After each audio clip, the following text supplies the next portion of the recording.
the Next Build podcast. Today we have a special guest, Ange Dove. Angie, would you please introduce yourself and tell us what you're building today? Thank you for having me, Mason. My name is Ange Dove, and I help people to build their personal brands and their businesses, mostly people in transition from corporate and they're wanting to start their own business. So I help them do that, mostly Gen X. So tell me a little bit about your business story. How did you get into doing this business? Right. So going back a long way, we're talking over 20 years ago, I was actually teaching English as a foreign language here in Singapore.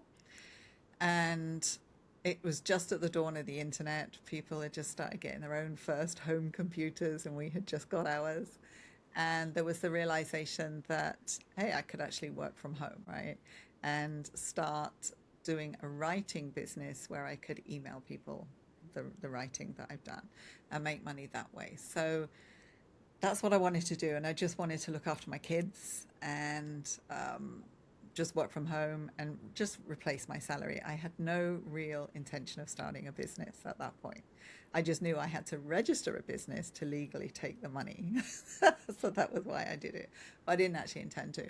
But to my surprise, business took off really quickly. There was a lot of demand. There were not many copywriters in Singapore. So I got a lot of work really quick. So then I had to hire staff and I had to get an office. So that's how that started. So I did that for 20 years. Cut a long story short, there were lots of changes along the way. Tech developed.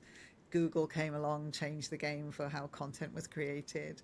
The internet itself changed the game as how content was created, because when I very first started, it was all print material. That's how long ago it was. Right? And then you've always got to pivot as things happen, right? As things change, you pivot. So we'd always pivoted, but basically we're doing the same thing all the time in terms of who we were serving and how we were serving and what services we did.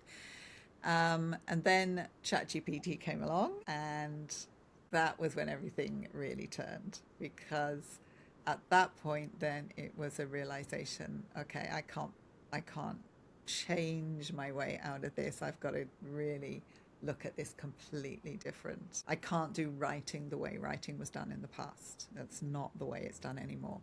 So looking back on it now, at the time it was, what the hell am I going to do, right?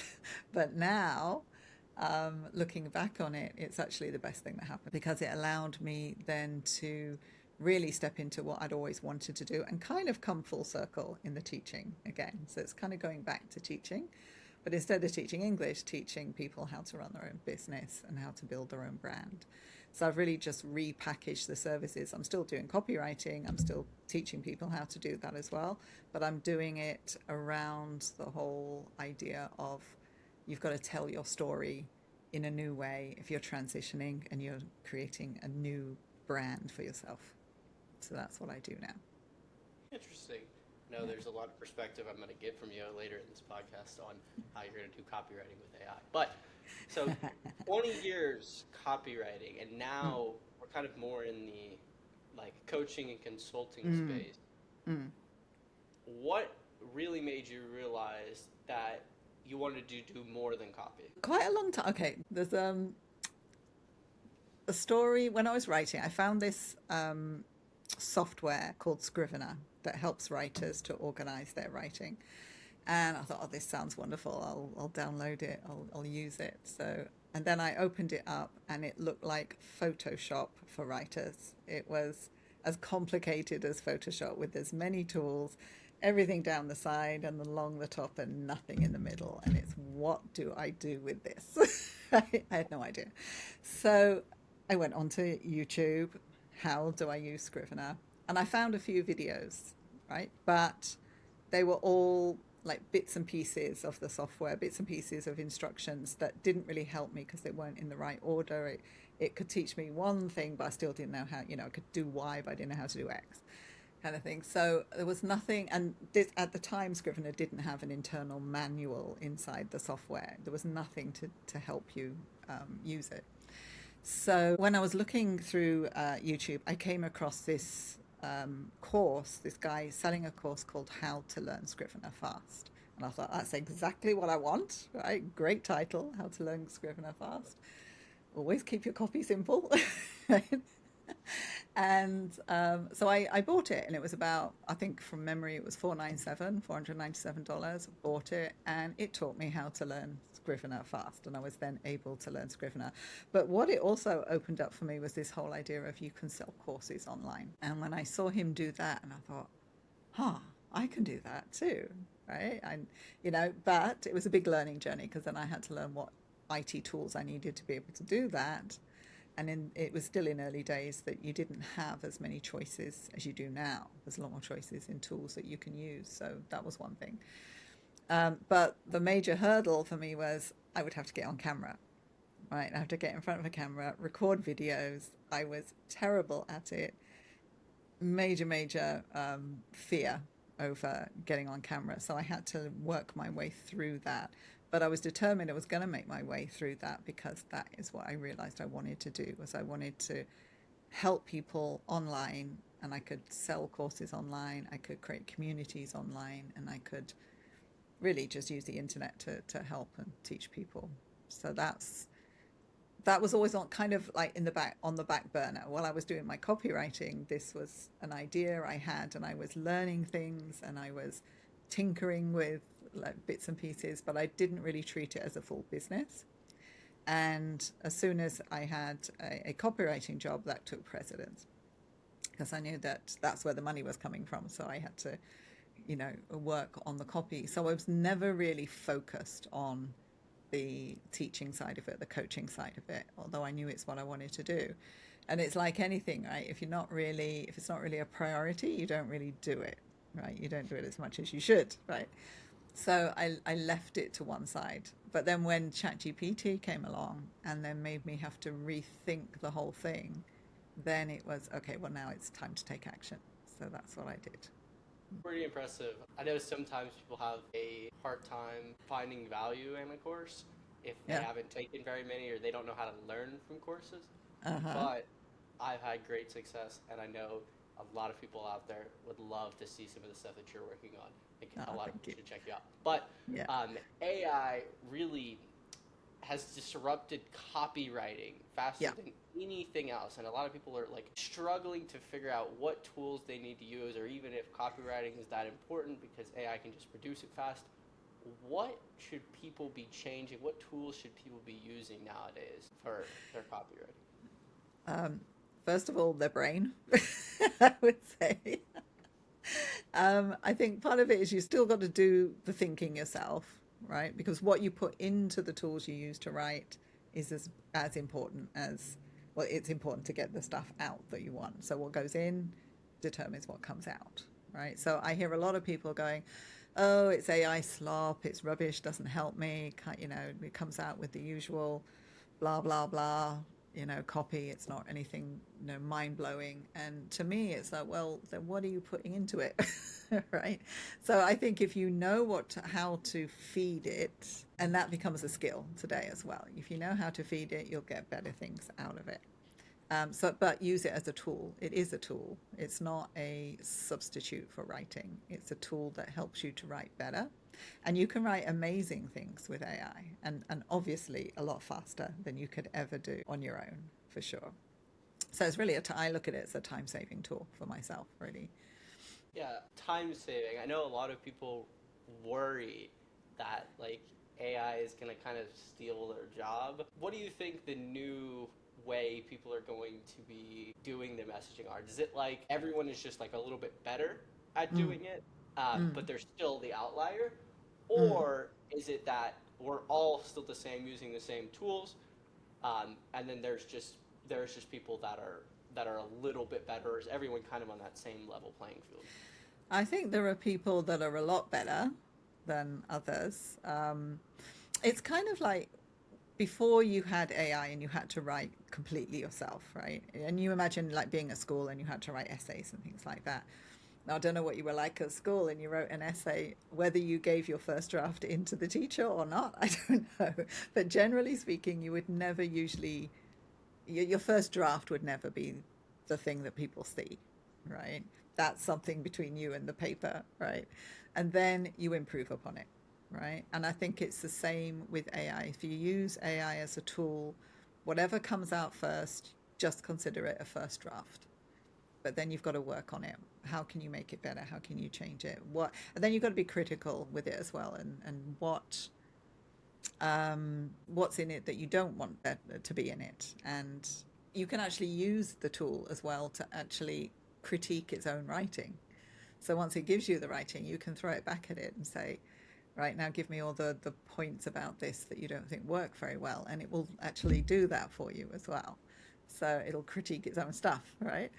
So yes, it's time saving, but it doesn't mean you be lazy in your writing. I think that's the key takeaway is don't be lazy. Take what the tool gives you, but then push back so that you get something better.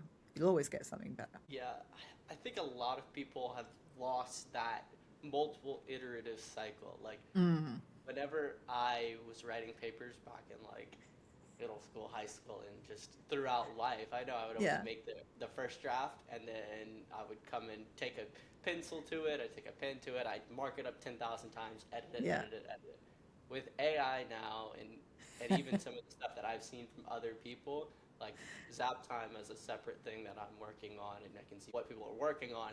People spend much less time. It's first draft only. It's Yeah. maybe Yeah. maybe first draft polished with AI or all AI, and that's the draft. I Yeah. see very little people kind of making that distinction and going back over and over things. It's Yeah. very, very interesting. I I think mean, I got it's really good even by that. just simple things like removing the obvious AI tells, right? Like the hyphens, like the M dash is one. Things like in conclusion used to be one, not so much anymore, but there are certain phrases that it tends to overuse. So it's taking those out or putting instructions into it, putting it into the rules that it doesn't give you that. You can actually train it on how you want it to write as well so that it won't do certain things you don't want it to do, right? So you can actually train it to say don't use M dashes and it won't. So things like that as well.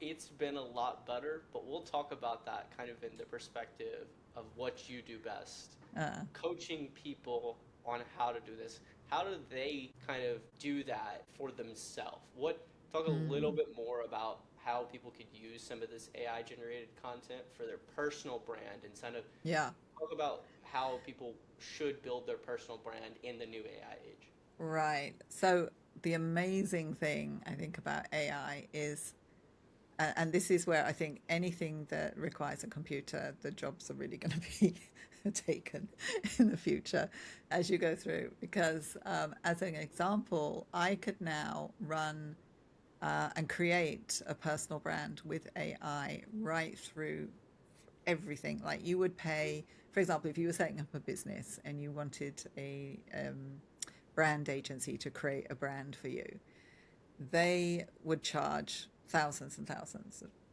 dollars, tens and thousands of dollars to create a brand, or $100,000, whatever, right? Depends on the size of the client and the agency. But it's expensive to have a brand created for you, right? Well, you can do that now with AI, with images and everything. It will create the whole brand manual for you with one run through a lot of the times. And then what I've recently rebranded my brand with AI and I loved what it came out with. Absolutely loved it. And then all I had to do was we didn't take everything. So again, it's being critical. It's being, okay, what do I want to keep? What do I want to lose? Right? That doesn't sound right. Don't like that. Let's take that away. Right? And then, but we ended up working with what it gave us, tweaking it, changing some things. Then I got my VA to then completely lay it out again on Canva. She just relayed the whole thing out the way we wanted it. But we had the basis from AI, from the ChatGPT. This was actually done on ChatGPT. We had the basis of it there that we could build the rest of it on. And we would never have got that if it hadn't been for ChatGPT, I don't think. So that was an amazing experience of actually doing that. I think you have an interesting perspective because sometimes I talk to people in like even whether I'm making a website or whether whatever we're doing for marketing for like a small business Yeah. SEO, uh, or other, people can't tell what good and bad is. You were doing it so long where Yeah. you were not able to use some of these tools. Yes. It's Yeah. very easy for you to tell good and bad, but I think there's a lot of nuance there, and there's some skills that Yeah. I think are Yeah. still. And I think this is where the value comes in of the humans. It's still in the loop, right? So, and I think I liken it to a sandwich where you've got a human, like the bread is the humans, right? And in the middle is the AI tools, right? So you get the AI tools to do all the grunt work, right? But you've got to know how to instruct it. What is it that you want it to do? What's the outcome you want? How do you tell it that so it's going to give it to you in the least painful way, right? So you don't have to iterate too many times, right? And then when you get the output, you've got to be able to recognize, is this valuable? Is this what I want? What things do I need to take away? What things do I need to tell it to change? What things do I need to tell it to do better? And then recognizing what's just absolute rubbish, which sometimes you will get absolute rubbish, right? But most of the time, I think now and it's like every month it's getting better and better. So images on ChatGPT now are amazing, absolutely amazing. Last year, if you tried to do an image on ChatGPT, good luck to you, right? There's no way. And especially if it had writing on it, the writing would be just gobbledygook, right? You wouldn't be able, and it was like, oh, don't put writing on, please don't put writing on, take the writing away. And then you couldn't get it to understand, take the writing away. So, and even things like I tried to get just a laptop on a desk. I tried to get a picture of a laptop on a desk closed. I wanted it closed. I didn't want it open. And it kept giving me an open laptop. And it didn't matter what I said, didn't matter what I prompted. And it was like, now I understand. It just didn't know what a closed laptop was because it had never been taught, right? So it doesn't matter what you prompt it. If it doesn't know it, it doesn't know it. It's not going to give it to you, right? So, but today, oh my God, images are absolutely amazing. Absolutely amazing. So that is something I think that's changing the game as well. Okay. Yeah. What do you think people are underutilizing those images? I know I personally haven't, but like, Mm. what's kind of like the biggest mistake you're coaching business owners on for using AI in their marketing and copywriting and content creation? Ooh, I don't think I've seen them making mistakes, but I think it's just not being critical enough of it, right? Just taking that first thing it gives as being gospel. You've still got to put your own voice in it, and you can train the AI to do your own voice. Like ChatGPT knows me better than I know myself, right? Really, in a way. I can put things into it, and then it will that I haven't even instructed, and then I see, when it starts reporting what it's doing as it's, creating the answer for you. Sometimes you see she's asked for this, and I'm going to do this, and I'm going to do this, and blah blah blah, and you see it going through this, and it's knows who I am, right? So, and it just draws from all the history of everything I've ever given it, and it looks at my website, and it's able then to get. So the more information you feed it about you, the more valuable the information you get back. So, for example, in the early days, I gave it, all I could give it was my website. That was all I had to give it. So I gave it my website, and it wasn't a very big website at that point. And I hadn't done that many blogs on it, but I'd done a few. And I did one blog about loving shoes, right? Having a shoe fetish, right? And suddenly, like, when it started generating information about me, it would put the fact that I had a shoe fetish in every piece of writing. So again, it's like it can only work with what it's got, and it can also make things up as well. So in the early days as well, when I asked it to write a bio for me, it would make up complete fiction, absolute complete fiction. Where it didn't have the information, it would just make it up. It doesn't tend to do that anymore. It will tend to ask you questions if it's missing information. So again, it's learning how to use the tools as they develop themselves as well, because they've changed, and it's become easier to prompt them, I think, now than it was in the past. So I get amazing things out of ChatGPT now that I'm really, really grateful for. what questions should people be asking to actually get like their voice out of ChatGPT? What questions are you asking someone to help kind of those instructions that we give to AI or the personalization? What questions do you need to answer to make sure you get your response out? What are the things you need to give it your role, or tell me what your thought is coming from copyright? I think part of it is what I did with mine was getting it to analyze my website. So I had written everything on my website myself. So that was my voice, right? So that was the basis of everything. When I said, go and look at my website, analyze my website, and tell me what my brand voice is, right? Then it went and did that. So then I had that document of this is my brand voice, right?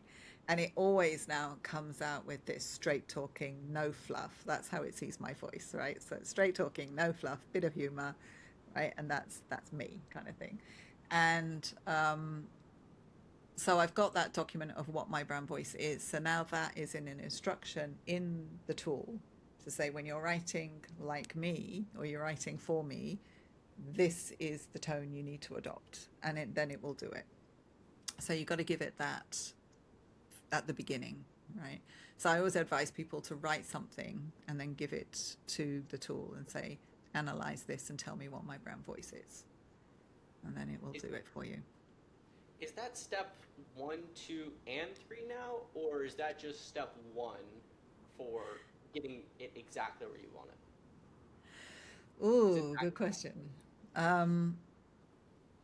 I think it changes over time because you develop over time as well, and what you put into it. Like as I said, now it knows me better than I know myself, and I've given it so much information, and I've been able to, like I put a couple of weeks ago, I put into it a document that was 200 pages long of everything about me, my business, my brand, my, you know, my programs, my products, my services. So the more you can feed it about what it is you do and who you are and your values and all those kind of things, putting all of that into it and letting it then tell you. This is a danger. I think one thing that a lot of people do wrong is they try to give too much instruction. So there's a fine line between you've got to give it a lot of instruction and details for it to do what you want it to do. But at the same time, you don't want to tell it how to do it because it knows better than you how to do it. That's what I feel. Yeah. Yeah. So like, for example, if I was to say to a client, go and describe what your business is, what services you provide, and ask the tool to give it your avatars, your ideal customers, right? And you might not just have one type of ideal customer. There'll be a customer for one section of things you do. You might have a different customer for another thing that you do. So you've got different profiles of customers based on what they want, right? So if you then try to tell it who your customers are, what your avatars are, and get it to write a profile for you of who they are, what their pain points are, what their desires are, or everything they want. If you give it too much information, it's going to give you what it thinks you want based on the parameters you've given it, right? Whereas if you don't give it any information and you say, based on the information I've given you, tell me who my ideal clients are, and don't restrict it to a number, just who are my ideal clients. Write me a profile for each one. And then it might be that it doesn't just write 2, it could write 3, it could write 4, and it might come up with a type of ideal customer you'd never even thought of before. And now suddenly you have a new audience that you didn't even know about. Right? That's sometimes what happens when it comes out with clients is, oh, didn't know I had that audience. Right? I think you have some special stuff going for you. I know, like, you're really popular on LinkedIn. I know you do a lot of marketing on LinkedIn, and Yeah. your writing is just absolutely epic, and I really suggest anyone checking you out. But, like, how are you recommending people grow on LinkedIn and use LinkedIn now that AI is so popular? Okay. All right. Well, I think first of all, the first thing on LinkedIn is to get your profile correct, It's the look of the profile. A lot of, okay, example. I ran a short webinar one time where I was teaching people what are the common mistakes that people make on LinkedIn. And I thought it would take me ages to find examples on LinkedIn of all these mistakes that I'd listed. It took me 5 minutes to look at different profiles, and I thought, okay, mistake number 1, mistake number 2, mistake number 3. So I could screenshot them and show them, right? And that literally took me 5 minutes. I thought it was going to take me hours. And because these mistakes are so common and everybody makes them, that's the first thing to fix, is fix all the mistakes on your profile. So that's things like having an image that people wouldn't recognize that it's you. You get people that put sunglasses and a hat on, and you can't tell who that is. Or they make themselves so small in the picture that you can't see who it is, like that kind of thing. Not having a picture on the banner at the top, that's your greatest real estate. So sell yourself on there. And a lot of people don't bother with that. So that's another thing. Having a good about section that is ironically not about you. That's another mistake people make, is they make the about all about themselves, but it should be about the value they deliver for their target audience. So you rewrite it to that perspective of, what is it I do that delivers value?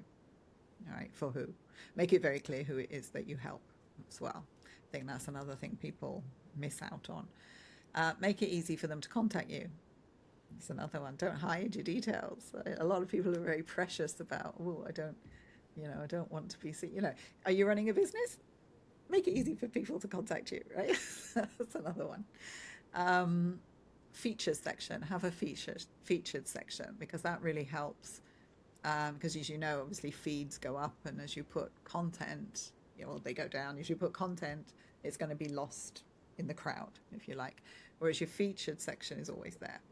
So if you want to put something that's really important that people ought to know about you, it should go in your featured section. It's like a little mini ad for you, in a way. And another one would be to make sure your skills are listed correctly, in the right order. Have your main ones up front. You can change the order of those, so that's another one. And have people recommend you.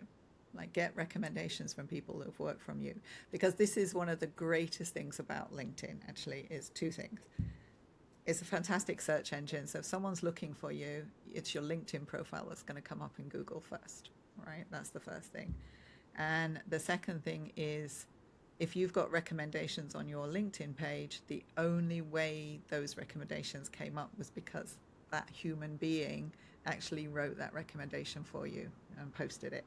So there's no other way you could have got that recommendation. So it's not made up, it's not a work of fiction, right? It's a bona fide recommendation. And I think that's one of the last places you can actually find that today for recommendations. So that's gold, if you can get good recommendations on LinkedIn. So that's the first thing, is just fix your profile so you're optimizing it for the best use. So that's it. Then the next thing would be to work out what content you're talking about. What are what we call content pillars? What are the areas of expertise that you are going to be known for? And then just talk about that and nothing else. Right? Don't go too wide. Keep it quite narrow. I call it like stay in your lane. Right? You pick a lane and you stay in it. Just stay in your lane and talk about that, and just become known for that one thing. Right? And it doesn't mean that you don't do other things. You can do many other things, and I do many things, right? But on LinkedIn, it's personal branding. Right? So when they come onto me, it's all about personal branding. So then that's what they think. They know that I do. And then as they come into my world, they understand that, I can help them build a business. I can, help them with other things. I can do copywriting, and, there's other things I can do for them. But it comes across as personal branding. And now it's more, I'm going more towards, you've got to have your plan B. So I'm trying to now get onto LinkedIn and telling people the future of work is changing. Definitely, because of AI, the future of work is changing. So you don't know what's going to happen in the future. Nobody knows what's going to happen in the future. What is going to happen with AI? It changes so fast. And all the changes we've seen just recently are just the tip of the iceberg, right? So what's going to happen with the future of work? How are we going to work in the future? Nobody knows. So have a plan B. Build your plan B now so that you're ready when something does happen. And that's what I'm helping people to do. And part of building your plan B is having a solid personal brand that will travel with you. Whatever you end up doing, it's going to travel with you. Yeah, no, I know there's a lot of incredible people that have a lackluster LinkedIn. With all of the stuff that I'm working on with development and everything else, I just fail to do it sometimes. So you're the best person to talk to. So obviously, somebody with like decades of experience, someone they're the best in their industry, but they have no personal brand. What are you recommending them doing if they have no plan B right now? What's like some actionable steps, or what's a 30-day plan usually look like when you start working with somebody? Okay, so first of all, it's to work out, okay, what is going to be your plan B in terms of, because I say, like, you're never starting from scratch. You're starting from a wealth of skills and experience you have amassed over your whole career.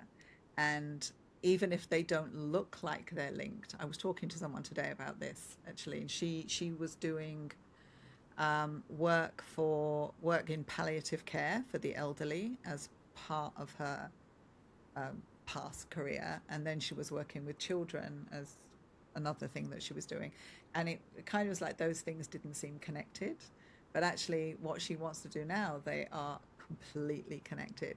So it's been able to look back and join the dots of what skills have I amassed in my life and why.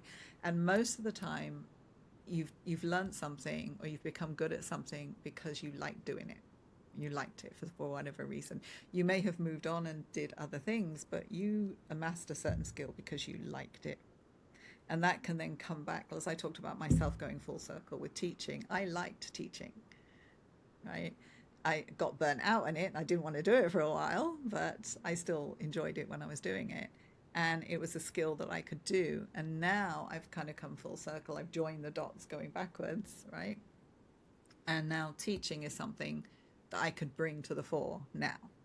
And I can also use my copywriting and use it in what I'm doing now as well. So it's joining all those dots together and working out with all the skills I've got, what is it that I can build, right? So that's the first step, is what's my niche, right? And with the lady that I spoke to this morning, we found a niche for her that nobody else is doing.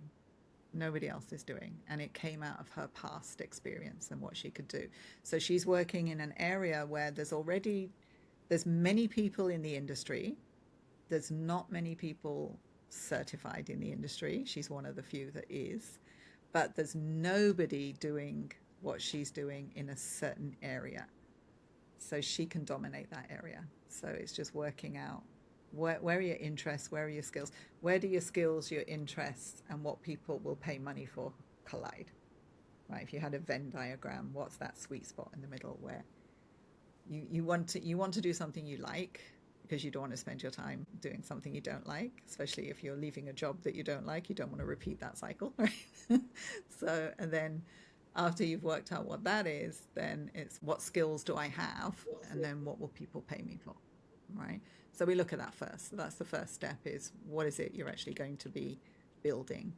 Then it's how are you going to message that? How are you going to tell people what you're building? What are your key core messages that you're going to say over and over and over and over again? And I always say to people, don't be afraid of repeating yourself, because that's really what marketing is repeating that message until it's drilled into everybody's head and you become, somebody hears that, they think of you, right? So that's the messaging part.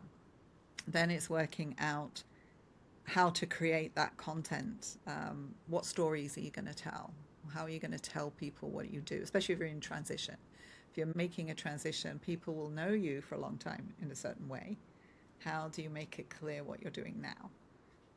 And a lot of the time, it's just tell them straight, right? You've got to do an introduction post of, I've made a pivot, here I am, and this is what I'm doing, right? So that would really be the first month, is really being clear on your identity, clear on your niche, clear on your customers, clear on your message, and clear on the type of content you're going to be putting out. So what are you saying the big differences from people being, obviously you're going to be able to be found on Google, if you search up somebody's name and you'll find Yeah. it. But like, Yeah. what really differentiates being visible and like being memorable? How are you telling people Ooh. the best way to be memorable on these social media Ooh. platforms with AI marketing? Oh, good one. Have to be memorable. Um, I th I still say repetition, because that gets it.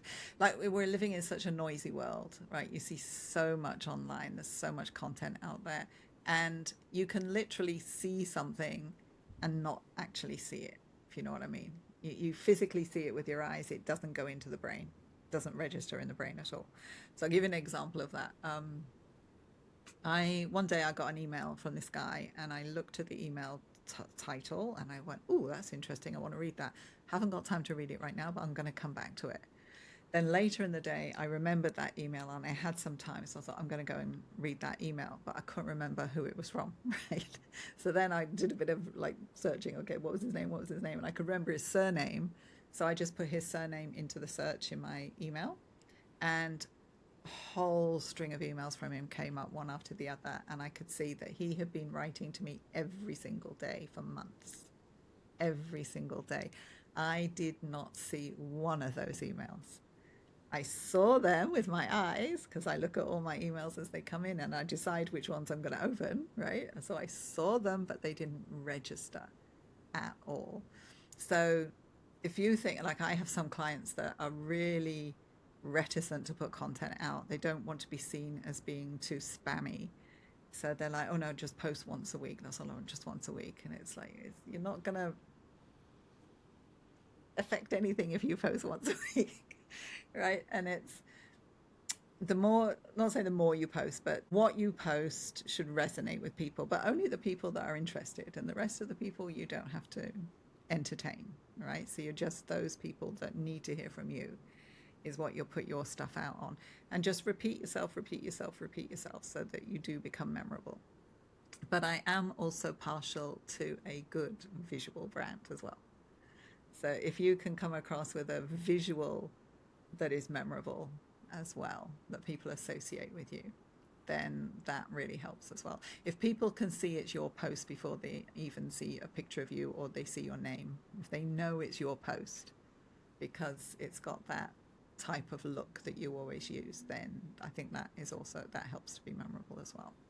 So like, looking 5 years ahead, I know that'll be one of the things that changes. But what do you see as kind of other things that are going to change in the way that people do marketing online and build trust? I know like everything is becoming so consistent. I know AI can produce good stuff, but sometimes it looks very similar, like the flyers Yeah. and stuff I've seen, they like are too close. Is that something people should be thinking about, or what should people be thinking about over the next 5 years, and where do you think things are going? Well, I think things are going backwards in a way. I think people are rejecting what's happening now and saying, no, this is not the way I want my life to be.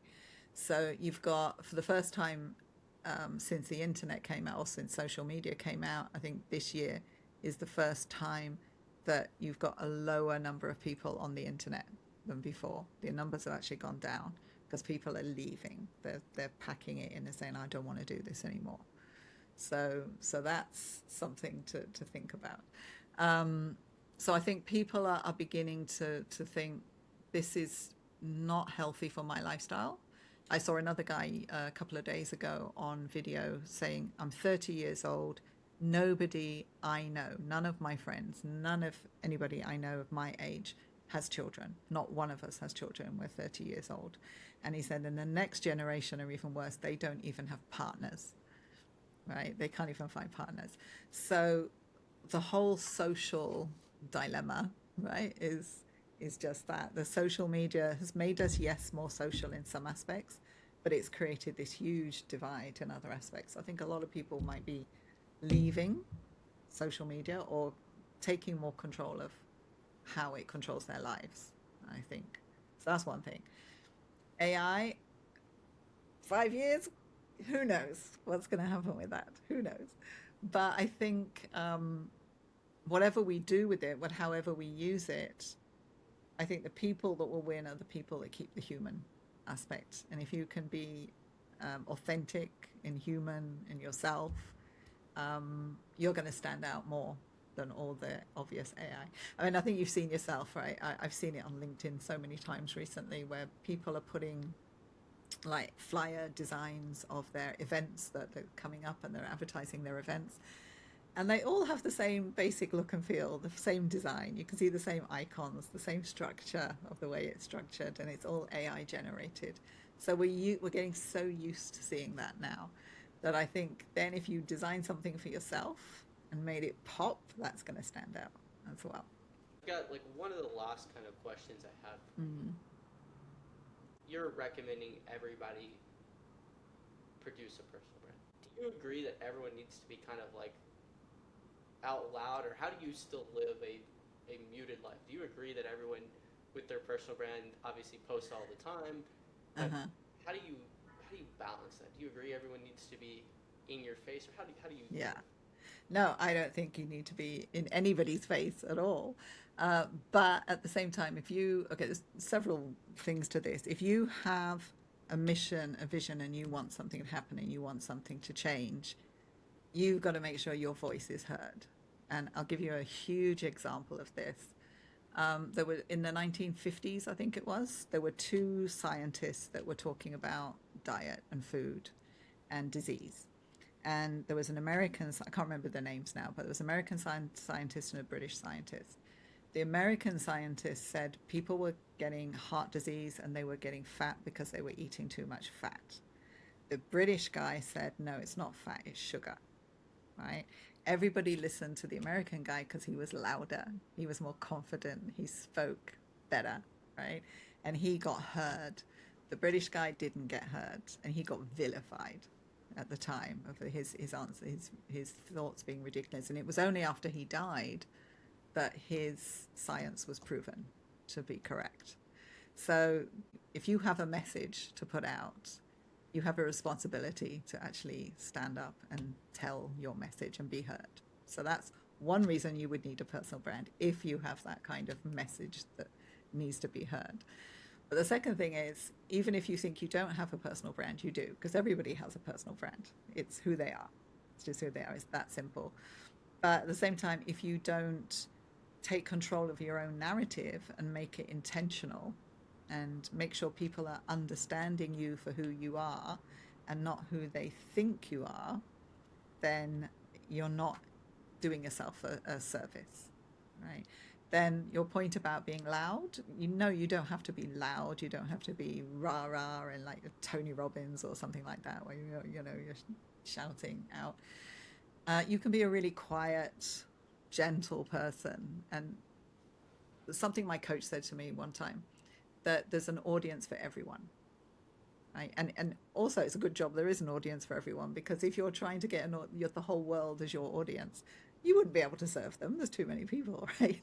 So you just have your own little audience that's an audience for you, and people will naturally resonate with you because they recognize something in you, that they respond to your values, your tone of voice, the way you say things, the way you act, the way you speak, and the message you put out. They resonate with that and they'll follow you. Whereas other people will just say, well, that's a load of rubbish. I'm not I'm not following her.